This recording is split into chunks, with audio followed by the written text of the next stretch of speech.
Anggota DPR soroti dugaan tekanan terhadap ibu lansia. Nama Tommy disinggung dalam rapat Komisi 3. Rapat kerja Komisi 3 DPR RI bersama jajaran Kepolisian Republik Indonesia memunculkan sorotan serius terkait dugaan penyalahgunaan kewenangan dalam penanganan perkara pidana. Dalam forum resmi tersebut, anggota Komisi 3 dari Partai Keadilan Sejahtera, Abu Bakar Habsyi, menyinggung adanya dugaan praktek penekanan terhadap seorang perempuan lanjut usia dalam proses hukum di Purwokerto. Menurutnya, terdapat informasi mengenai seorang pengusaha bernama Tommy yang diduga menggunakan instrumen aparat penegak hukum, dalam hal ini kepolisian, untuk memberikan tekanan dalam perkara pidana yang tengah berjalan. Ini menjadi perhatian serius, karena aparat penegak hukum tidak boleh digunakan sebagai alat untuk menekan pihak tertentu, apalagi terhadap seorang ibu yang sudah berusia lanjut, tegasnya dalam rapat tersebut. Dugaan penyalahgunaan aparat. Pernyataan tersebut memunculkan kekhawatiran akan adanya praktek abuse of power dalam penegakan hukum. Jika benar terjadi, tindakan tersebut berpotensi melanggar prinsip equality before the law, due process of law, serta asas perlindungan terhadap kelompok rentan. Penggunaan aparat negara sebagai alat tekanan dalam perkara privat dinilai dapat mencederai independensi institusi kepolisian. Identitas Tommy belum terverifikasi. Meski nama Tommy disebut secara terbuka dalam forum DPR, hingga saat ini belum terdapat klarifikasi resmi mengenai identitas lengkap pengusaha tersebut, serta belum ada konfirmasi dari pihak kepolisian maupun pihak yang disebut.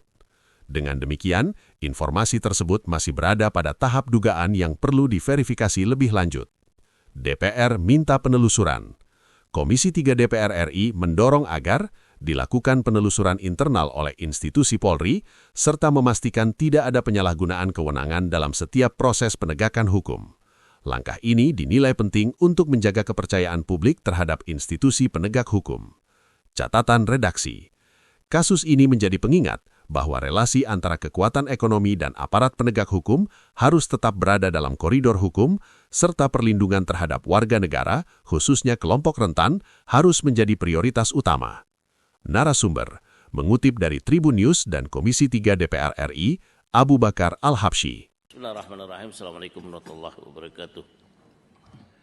Hari ini alhamdulillah kita berjumpa dengan sebuah lembaga yang sangat menentukan nasib keamanan Polri ke depan. Karena disinilah sumber SDM kita terbentuk. Ya. Jadi kalau kita banggalah dengan prestasi-prestasi tadi. Namun kemudian jadi pertanyaan nih Pak. Kenapa anggota kita ketika turun di lapangan banyak yang bermasalah?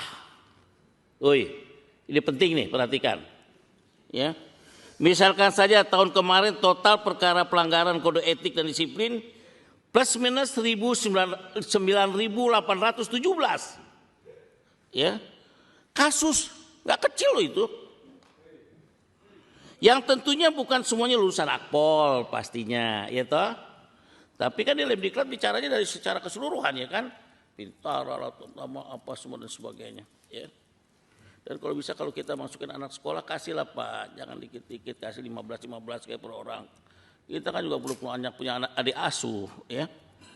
Nah, bukan lulusan Akpol semua saya tahu, mengerti saya. Ya. Namun tentunya angka ini sangat signifikan Pak, tenang. Ya. Janganlah, karena pada rata-rata plus 27 kasus per hari. Ya. Dikit nggak kalau 27 kasus per hari? Dikit ya? Banyak Pak. Yang kemudian dipertanyakan mengapa masih sering terjadi kasus penyalahgunaan wewenang. Banyak sekali nih pungli, kekerasan oleh oknum anggota Polri di lapangan. Belum lagi kasus tekan-menekan dibawa oleh sebuah pemodal yang besar, kasus ini ditekan sampai di Purwokerto tuh ada namanya pengusaha yang gila itu. Semua dikerjain semua tuh. Boleh cek tuh namanya Tommy siapa itu di situ tuh. Ya. Ada orang tua sampai mau ditahan dan sebagainya. Saya bela habis tuh Pak di sana Pak. Ya. Sampai kemarin saya masih telepon itu Pak. Siapa Kapolda? Ribut. Tapi alhamdulillah selesai. Karena Pak Petrus Kapolresnya cukup mengerti apa yang harus dilakukan. Ya. Jadi Pak, hal-hal yang sifatnya pungli, kekerasan oleh orang atau Polri ini banyak sekali di lapangan. Nah, apakah ini kesalahan pendidikan Pak? Dievaluasi itu. Di mana salahnya? Ya. Karena kalau pendidikan Pak, ada kaedah clue begini, pendidikan bukan segala-galanya. Tapi segala-galanya dimulai.